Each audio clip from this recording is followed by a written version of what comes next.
Hello സുഹൃത്തുക്കളെ, ഞാൻ നീർമാതളം. ഞാനൊരു കലാകാരിയാണേ, ഒരു കൊച്ചു കലാകാരി. ഞാൻ വരയ്ക്കുന്ന ഓരോ ചിത്രത്തിന് പിന്നിലും എനിക്കൊരു കൂട്ടം കഥ പറയാനുണ്ടാകും. ദേ, ഇന്ന് ഞാൻ വരയ്ക്കുന്ന ചിത്രത്തിന് പിന്നിലും എനിക്കൊരു കഥ പറയാനുണ്ട്. നമ്മുടെ ഉണ്ണിക്കണ്ണന്റെ ആരും ഇതുവരെ കേട്ടിട്ടില്ലാത്ത, അധികം പ്രശസ്തമല്ലാത്ത ഒരു കുഞ്ഞു കഥ. പണ്ട് ഒരു രാത്രി യശോദാമ്മ, അത് തന്നെ, നമ്മുടെ കുഞ്ഞിക്കണ്ണന്റെ പ്രിയപ്പെട്ട അമ്മ കണ്ണനെ ഉറക്കാൻ ശ്രമിക്കുകയാണേ. നമ്മുടെ കണ്ണനുണ്ടോ ഉറങ്ങുന്നു? കണ്ണൻ ഉറങ്ങുന്നേയില്ല, ആകാശവും നോക്കി കിടക്കുകയാണ്. എന്നിട്ട് കണ്ണൻ അമ്മയോട് ചോദിച്ചു, അമ്മേ, ആ നിലാവിനൊപ്പം ചിരിച്ചുകൊണ്ടിരിക്കുന്ന ബാലികയെ കണ്ടോ? അമ്മ ഒന്ന് അന്തം വിട്ടു. എന്നിട്ട് അമ്മ പറഞ്ഞു, കണ്ണാ, അത് ബാലികയല്ല, അത് നക്ഷത്രമാണ്. അപ്പൊ കണ്ണൻ പറഞ്ഞു, ആണോ? അവൾ എന്നെ നോക്കിക്കൊണ്ട് നിൽക്കുകയാണ്.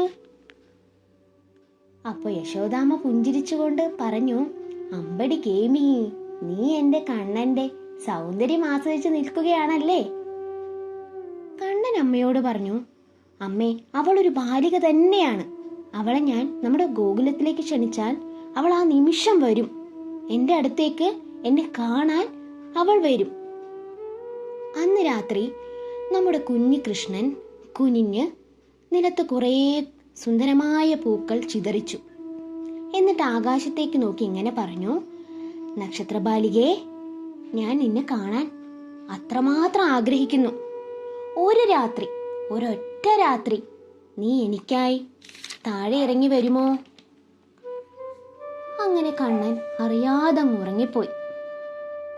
ആ രാത്രിയുടെ നിശബ്ദതയിൽ ഗോകുലത്തിൽ എല്ലാവരും ഉറങ്ങിയ സമയത്ത് ഒരു ജ്വലിച്ച പ്രകാശകിരണമായി അന്തരീക്ഷത്തിൽ നിന്നും ഒരു ബാലിക ഭൂമിയിലേക്ക് കടന്നു വന്നു. അത് മറ്റാരുമല്ല, നമ്മുടെ സ്വന്തം നക്ഷത്രബാലികയായിരുന്നു. പുഷ്പത്തിന്റെ ഇതളുകൾ പോലെ കവിളുകളും ചന്ദ്രപ്രഭ പോലെ കണ്ണുകളും. എന്നിട്ട് അവൾ പറഞ്ഞു, എന്റെ കുഞ്ഞു കണ്ണാ, നീ എന്നെ സ്നേഹപൂർവ്വം വിളിച്ച മാത്രയിൽ തന്നെ ഞാൻ നിന്നെ കാണാൻ ഓടിയെത്തിയില്ലേ. എന്നാൽ എനിക്ക് പെട്ടെന്ന് മടങ്ങണം. കാരണം എന്താണെന്നോ? എന്റെ സ്ഥാനം ഭൂമിയിലല്ല, അങ്ങ് ആകാശത്താണ്. കൃഷ്ണൻ ഉറങ്ങുകയാണ്.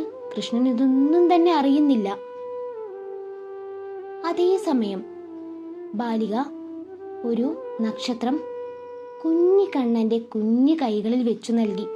എന്നിട്ട് അവൾ ഇപ്രകാരം പറഞ്ഞു, ഈ നക്ഷത്രം ഇനി നിന്റെ ഹൃദയത്തിലാണ് നീ സൂക്ഷിക്കേണ്ടത്. അവൾ മടങ്ങി. അവൾ മടങ്ങിയത് ആരും തന്നെ അറിഞ്ഞില്ല. നമ്മുടെ കുഞ്ഞിക്കണ്ണനും അറിഞ്ഞില്ല. ആ കുഞ്ഞു നക്ഷത്രം കണ്ണൻ കയ്യിൽ അമർത്തിക്കൊണ്ട് ഉറങ്ങുകയാണ്. ആരാണ് വന്നതെന്നോ, ആരാണ് ആ നക്ഷത്രം തന്നതെന്നോ ഒന്നും തന്നെ നമ്മുടെ കണ്ണന് അറിയില്ല. ഇതുപോലെ നമ്മുടെ ജീവിതത്തിലും ചില കടന്നുവരവുകൾ നാം അറിയാതെ പോകുന്നു അല്ലേ? ആരെല്ലാമോ വരുന്നു. ആ വരവൊന്നും ചിലപ്പോൾ നാം അറിഞ്ഞെന്ന് വരില്ല. അതിൻ്റെ അവശേഷിപ്പുകളുടെ തിളക്കം കാണുന്നത് വരെയും ആ കടന്നുവരവുകളുടെ മഹത്വം നാം അറിയുന്നില്ല അല്ലേ? അപ്പോൾ ഇന്നത്തേക്ക് ഇത്രയും മതിയല്ലേ? ഞാൻ വീണ്ടും വരും. എൻ്റെ കുറേ വിശേഷങ്ങളും കഥകളുമായി നിങ്ങളുടെ അടുത്തേക്ക് ഓടിയെത്തും. നിങ്ങളുടെ സ്നേഹവും പ്രോത്സാഹനവുമാണ് എന്നെ ഈ പാതയിലേക്ക് കൈപിടിച്ച് നടത്താൻ പോകുന്നത്. അടുത്ത വീഡിയോയുമായി വരുന്നത് വരേക്കും ശുഭദിനം.